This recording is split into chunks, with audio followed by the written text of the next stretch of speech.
Alright, and welcome everybody. We're here for round one here. We won the die roll, but we did not win the luck spin here, because this hand is horrendous. We definitely have to mulligan. Okay, this hand's fine. It's definitely can't mulligan it, and if we get a 2-drop, let's say we get a Siphoner, this hand is bonkers. So we're going to keep this. We're not ecstatic about it. Oh, a snake. That is a great draw. That's going to be a great draw. Okay, so we're going to start with Swamp. We're going to go Swamp Oasis. And then Aether Hub will trigger 2 energy. And then we could Hadana's Climb if all goes according to plan and attack for 4 on turn 3. It's one of the very powerful plays here. Arguably just as powerful or more powerful than Snake into Rishkar. Alright, so we're playing against the Fishies. Interesting. They can't really interact with Snake very well, so this becomes a pretty good matchup. Walking Ballista kind of makes fish sticks out of him. Alright, so we got to take a pain. Now, another option we could have had here is we could have Aether Hubbed, used that for green, but then we're stranded with Hadana's Climb in hand and 0 energy. So that would be not our most ideal play. We got a 2-2. We could definitely see unsummon. We're okay with that. We'll delay our interaction here for 1 turn. Now we have a choice between playing Hadana's Climb and Aether Hub. That would be spending all our energy. What we're going to do here is we're going to cast a Snake and just play this Fetid Pool.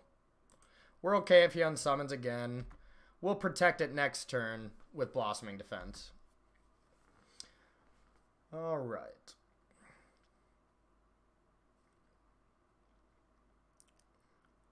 Okay, it's going to pump it big enough to get through our Snake. We're okay with that. Tempoing us out a little bit is getting a little annoying, but nothing that's too big of a deal at this point. That's a nice one. Okay, so now we play Snake into Ballista for 2. And then if we can get a Hadana's Climb after that, this should kind of put lights out here. There is some world where we just play Snake and hold up a Blossoming Defense just for like another unsummon here, but unsummoning us, we're not getting hit by that much here, so I think we're just going to make the play I suggested here. So we always lead with Snake before you play your land, because now we get 2 energy. It's completely irrelevant to our hand right now, but the deck definitely has its interactions. Alright, so trigger, 2 energy. Now we're going to get this Walking Ballista in play.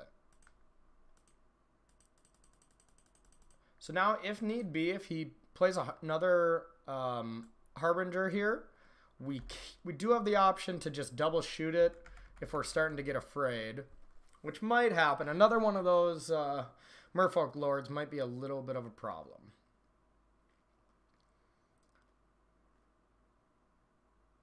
Okay, that is fine. We're okay with him going a little wide on us. Attacking, we're gonna take that.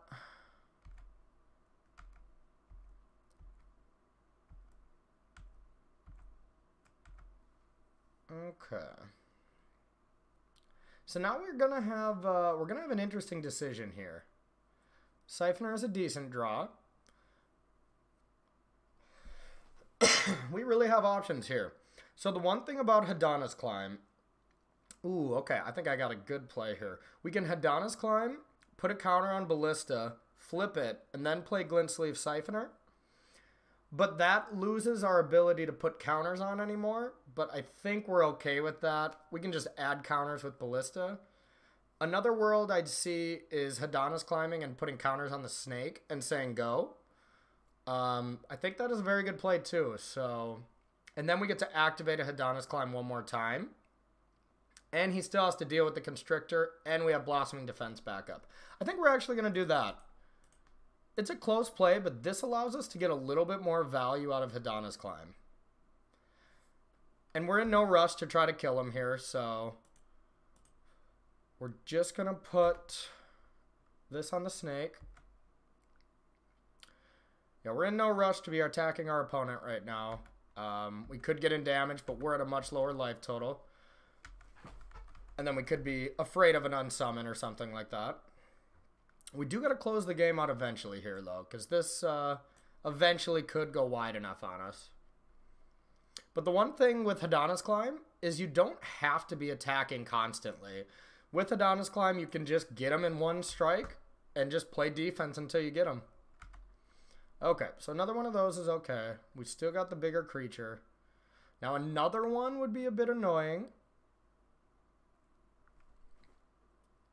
Okay. We're going to have to say no to that. 3 unsummons. Smells fishy to me. Get it? Fish. Merfolk. Okay.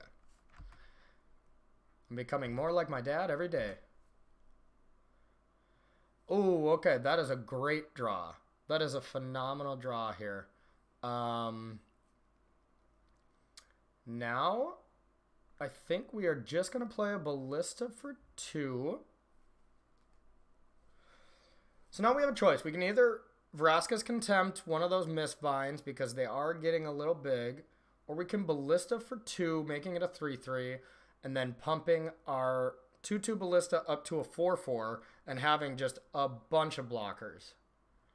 I kind of like that, but I also like starting to draw some cards here. And Ballista for 1 is still 2. Yeah, okay, we're going to play both. We're going to play a Ballista for 1. Yeah. Then we're going to play a Siphoner. And now we can even choose to play Value Town one more time and put counters on the Glint-Sleeve here. If we put counters on anything else, we're going to have to flip Hadana's Climb, which we're okay with.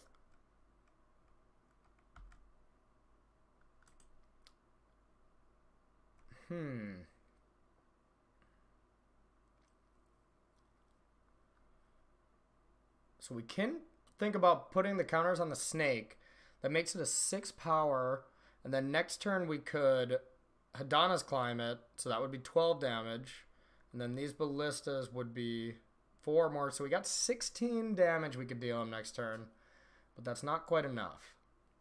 So I think we're just going to put it on the Ballista. It's the safest play because we're going to have to start dealing with these Merfolks. So now we have the options of just killing all these Merfolks, which I think we just do at our first opportunity. 1 damage. 2. 3.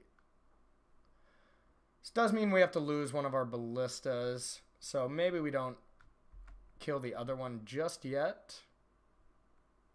So we're just going to pass. We're in complete control of this game as long as we just keep putting counters on ballistas and drawing cards with Siphoners. No reason to lose our position there. Okay.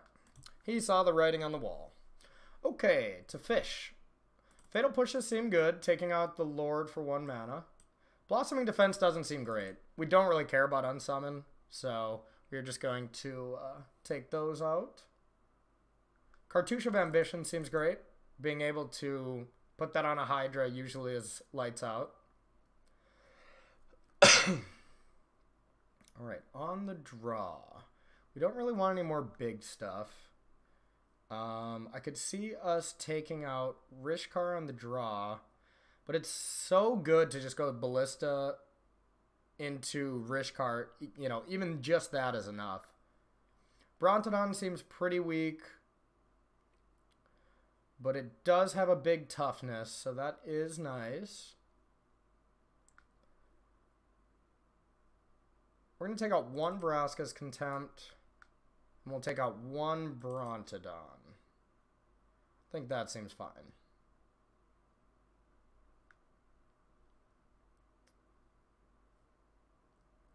Yeah, we'll go with that. Don't have to sideboard much, because this is what this deck is meant to beat, is any creature-based deck that doesn't interact with your creatures on a consistent basis. And the main public enemy #1 for this deck is Glorybringer. Red-based decks that can play Glorybringer and can still play removal, it makes it so hard for us to get ahead on creatures. So this hand is rough. So we automatically have one of these lands that's going to have to be into play tapped. And that is a big flaw in this deck. There's so many tap lands that when you really need to curve out, it becomes a problem. We're going to mulligan this. This hand's not great. This is a risky one, but it's a high risk, high reward. If we get a black and we can get, you know, a couple mana here, we really have a great hand here. We could get there by hydraing into Cartouche. It's a risky one, but we're on the draw with a scry, so we're going to keep it. Yeah, going to 5 here, you know, I mean, what's the best you hope for? A 2-lander with, you know, a Ballista, a Snake, and a Rishkar or something. When all we need is a land in 2 turns. That's about the worst draw we could have.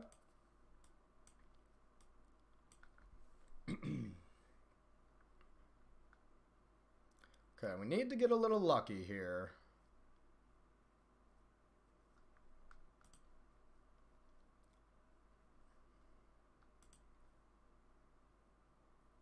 Needed to, and we did. So no choice but to spend our black mana here. We kind of just got to get lucky again.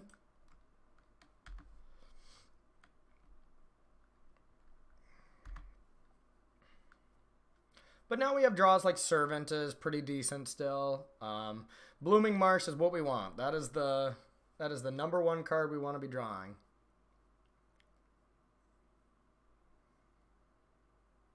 Silvergill Adept, revealing Merfolk Mistbinder. Right. Land. That's pretty close. We're not going to complain about that in 100 years. So now we just need any land and we get a Bristling Hydra in play. He has a good turn though, no matter what. That's fine. We don't target him very much. Okay, I guess Ballista targets him quite a bit. So now we're going to have the option of blocking. And I don't think it's completely crazy to throw a block out here. But we could just Hadana's Climb and then play defense if we don't draw land. So, and maybe he took out Unsummon because they looked very bad game 1. Not what we wanted. But I think we're just got to get the Hadana's Climb out now and hope he doesn't have an Unsummon. And just play defense.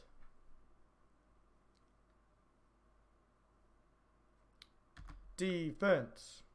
Defense. And then if he doesn't do anything to bounce at this turn and just maybe attacks through it, then we think about cartouching. Because we can really make that gigantic. Ooh. That's pretty good. Yeah, but at least we got the counters.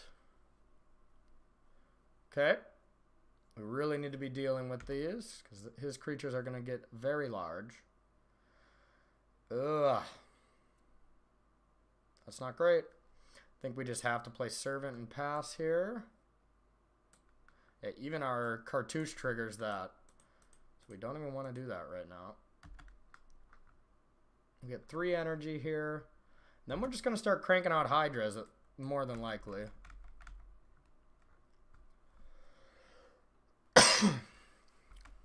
Oh, he's going off.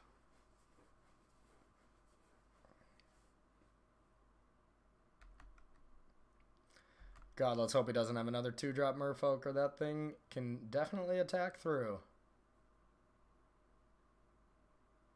Oh, God. Corbin would be so happy right now.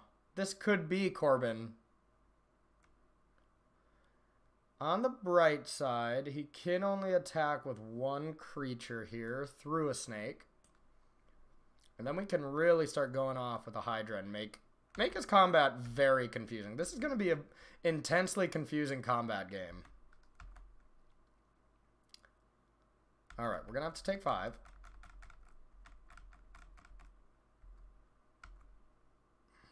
We kind of want to land here. That's pretty good. So now we have the option between Gearhulking and having 2 very good blockers, or playing a Hydra and having 3. So, if he plays 2 guys, he gets to put 6 counters on something, and he could spread that out between these so that we would have to... Yeah, that would be lethal. I think we need the 3rd blocker here.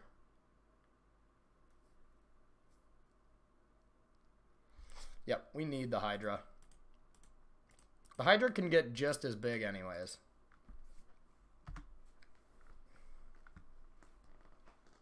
Alright, so we gain 4 energy. And now we can pump that to have a defense of 7. With the double counters from Snake, which is huge. That's bad.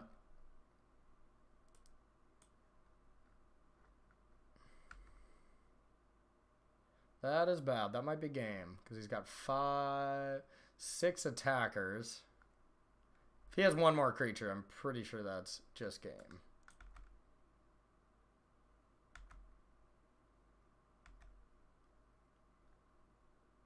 8, 9, 10, 11. No, that's just game right now. Alright, now he's just showing off. Huh. Okie dokie. That was pretty sweet. Alright. Brontodon doesn't feel great, but it does kill that annoying enchantment. That's not nothing.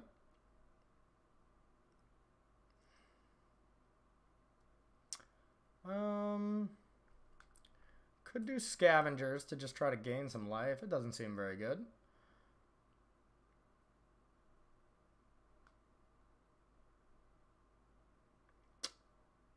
I think we're just going to keep it the way it is. Maybe we could bring in Vraska's Contempt. Nah, I don't like it. We'll keep it the way it is. Game 3 against some fishes. Ew. It's not great, but I think...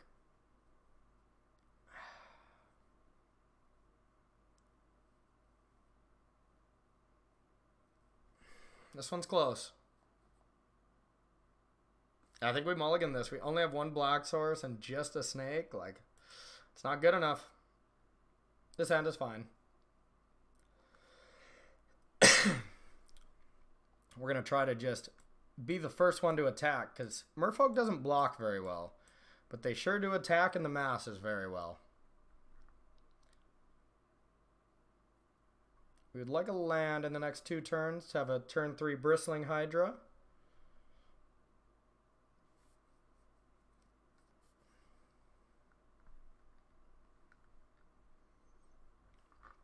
Our opponent is deep in the tank. Alright, we're going to keep and scry. Hadana's Climb. Not what we want right now. We want that on turn 7, not turn 2. Alright. Blooming Marsh, pass.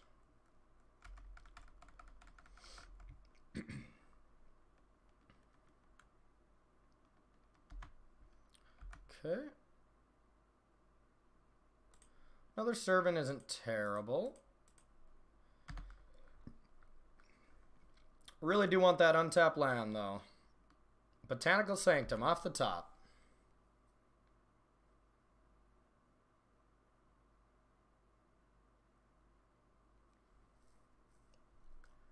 Branchwalker reveals Deep Waters. And he bins it.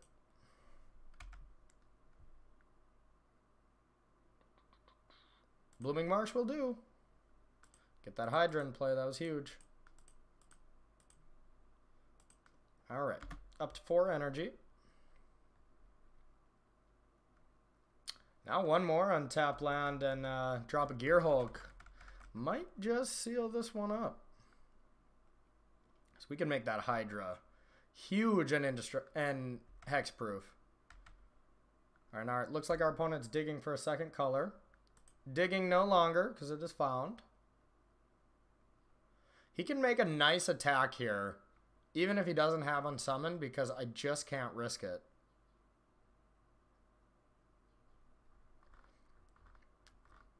The next level play would be to attack Hydra first there. Yep, if he attacked with Branchwalker, I only have 4 energy, so I block. I could either offer a trade or go to put a counter on it, and then he could be unsummoned and really tempo me out a little more than this. So now the Gearhulk play is off the table. Ooh, but that was a great draw. Okay, so we really need to get to 6 energy to be able to push through. Otherwise, he could just double block. Oh, wait, nope. We're actually 1 short of doing that. Yeah, if we get to 6 energy, he could still double block. But it's what we're going to do. We're going to play 2 servants and then just say go. Set up for a Gearhulk turn.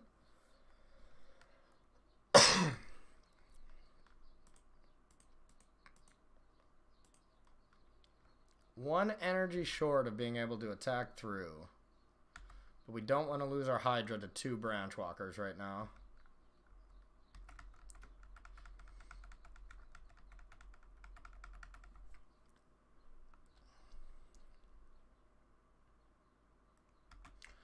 Yep, that could get annoying. He's constrained on lands, though. That is a huge deal for us right now.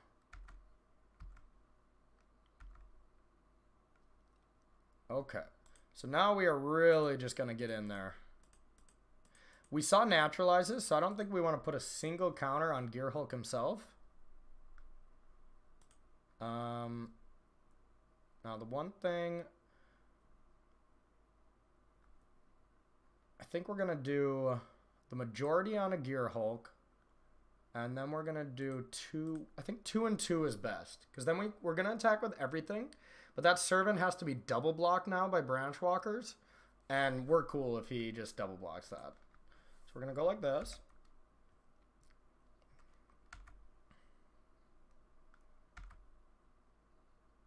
Alright, bang, bang, bang. And now we just want to wipe all his creatures. So we're okay with a trade here, even though our servant's a better creature than his 2/1. But we're okay with a trade because then he's just forced to just chump block. Alright, so we're going to leave ourselves with energy, but we're going to pump. We're going to call that good. Alright, so now he's on the back foot. He can start going off now by playing some stuff, but we also have these Oasis lands and stuff. These will do some work.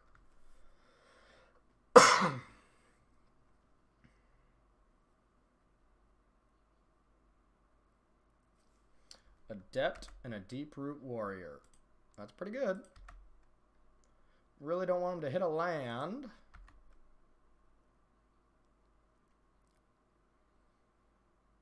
He did. Oh, we're gonna have to deadlands that, I think, almost immediately.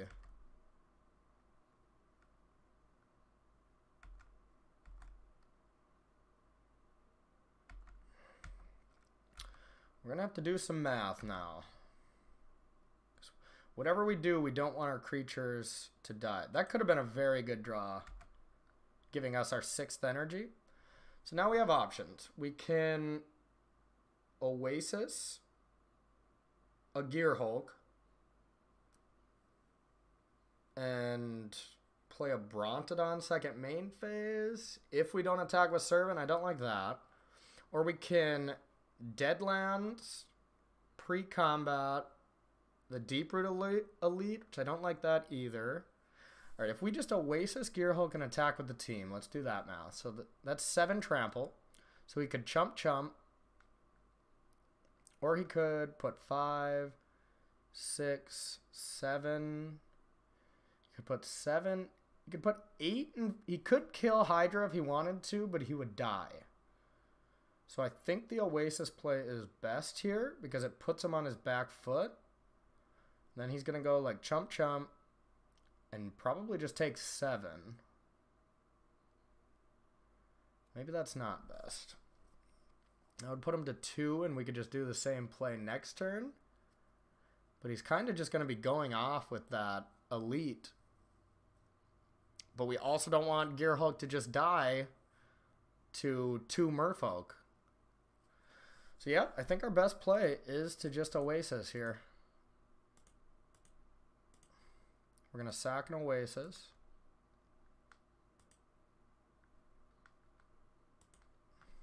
And we're going to get on in there with everybody. Can't play Brontodon this turn.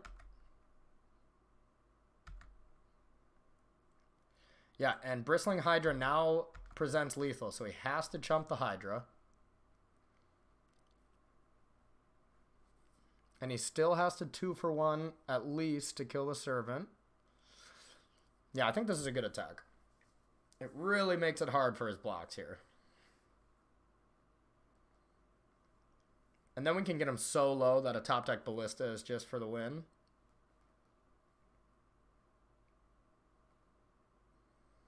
Well, this deck might not be, you know, your #1 tier 1 deck. Merfolk has some play to it. And I think this is supposed to be an insanely good matchup. And, like, we're on the brink of him starting to take over. 5. Oh, he's just going to kill the Gearhulk, huh? He'd have to block with all of those.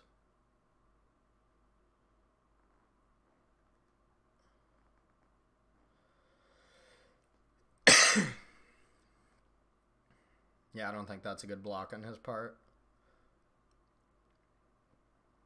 But the thing is, I don't know what a good block is on his side. This is a tricky one. Yeah, that with we could put the 1/1 there instead of the Silver Gill. Okay. Take 6. Alright, take 6.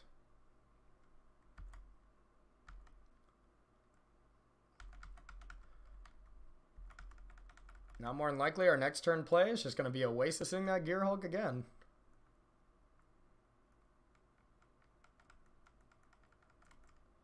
Naming for the Merfolk. This card scares me. This card is just very good. Less good when you got to play from behind, but if he was going first here, there's no way we were winning this game. And we still might not be.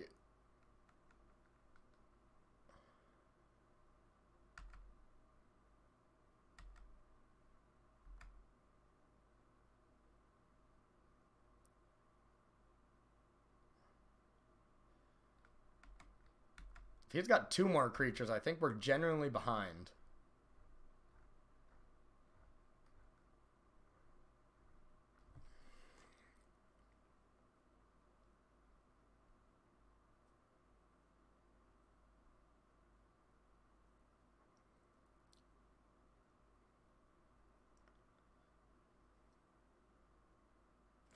Uh-oh.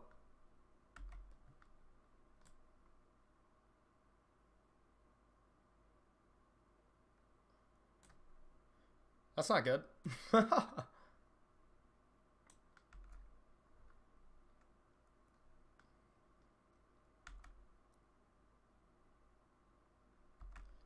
So now we can't let him activate that Merfolk thing, the tap ability. Otherwise, we are just going to lose. So we might have to Deadlands one of these during the main phase, because then he can choose to tap and put counters on everything, but then he would die.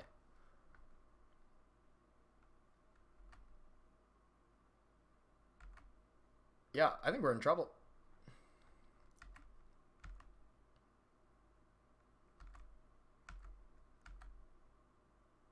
We need some help. That's not good. I think our only play is Deadlandsing one of these guys. Yep. Now it's Wood Oasis. Do we want to get rid of? We might just want to get rid of the green one and just try to kill both of those and hope to get through that way.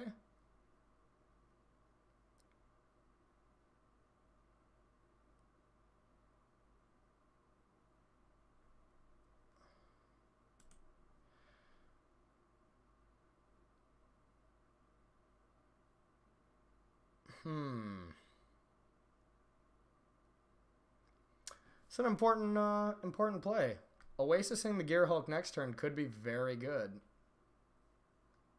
But Deadlandsing one of these Merfolk could be necessary as well.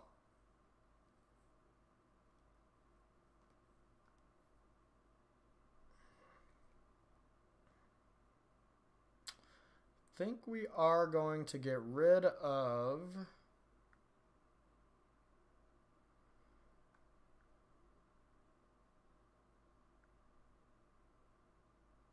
We're going to get rid of the Deadlands. Just because if he has one Merfolk, he can just put both counters on one of the elites, and then we can't kill it anymore. So at least this gives us a chance to... Okay, so he understood that he couldn't tap 5. Now we can only attack with our Hydra. And it's definitely more than likely going to die here.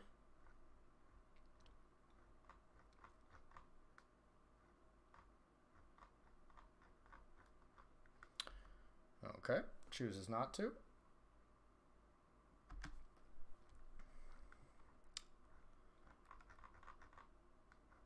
Yeah, now we want that Hadana's Climb that we put on the bottom.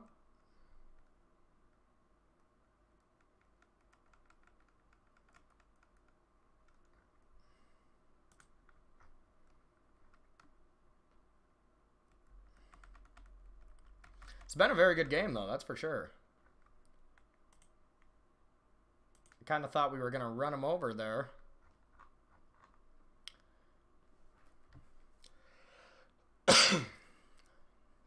I guess that's what happens when you miss land drops. Uh-oh.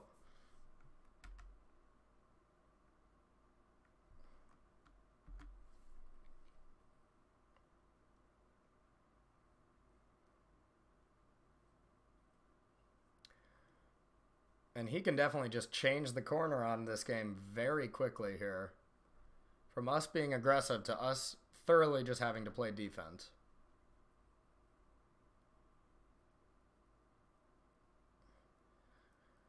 Might need a Vraska's Contempt. I think if we get a Hadana's Climb now, we probably will still be okay.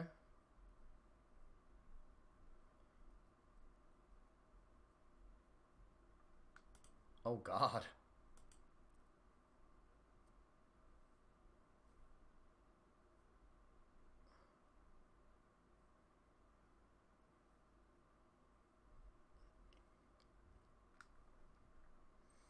Opponent is going off. Maybe we should have just took a turn off to Bront it on this enchantment. Maybe I underestimated that enchantment a little bit.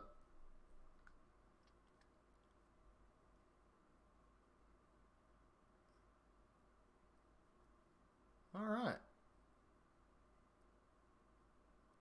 Just a 9/9.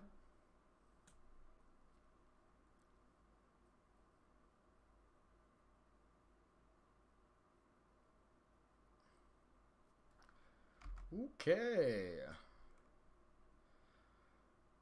That's not very good.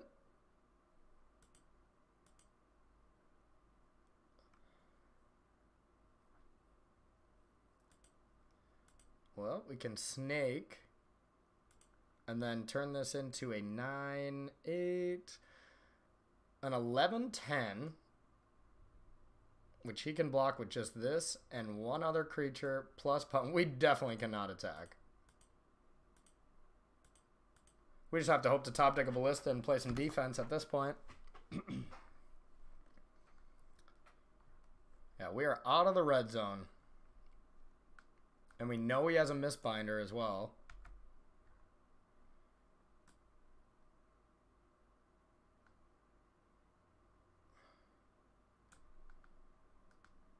So now he can either draw 2 cards or put a total of 8 counters on his Merfolk.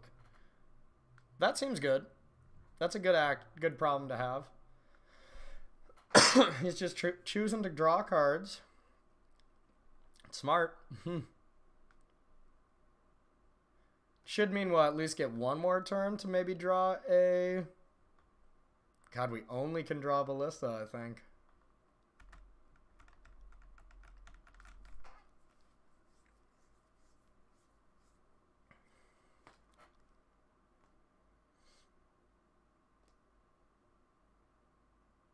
This deck has looked really sweet so far, I gotta say. Corbin would be very proud with how these fish are doing.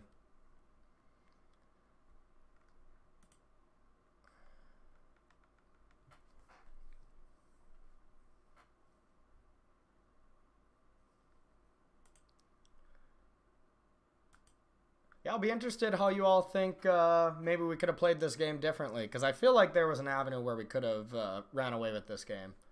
And I think we, you know, games like this we had so many different choices to do something, there can always be a better play. And I think maybe we might have messed up somewhere here.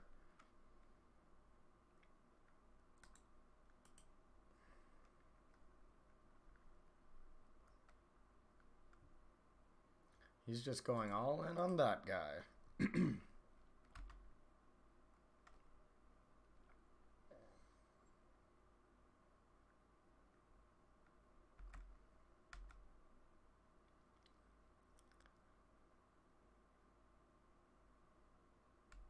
Yep.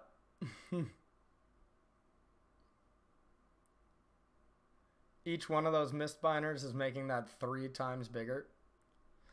Wow. God, if he has another one, we might just be dead. Oh yeah, that's unblockable too. Yeah, I bet we are. 13. And he can pump the 13, 14, 15. That's 15 damage. If he had one more Merfolk, it would be 17. Yeah, no blocks. Oh wait, he's got to tap. He's got to make something. Yeah. All right. No blocks.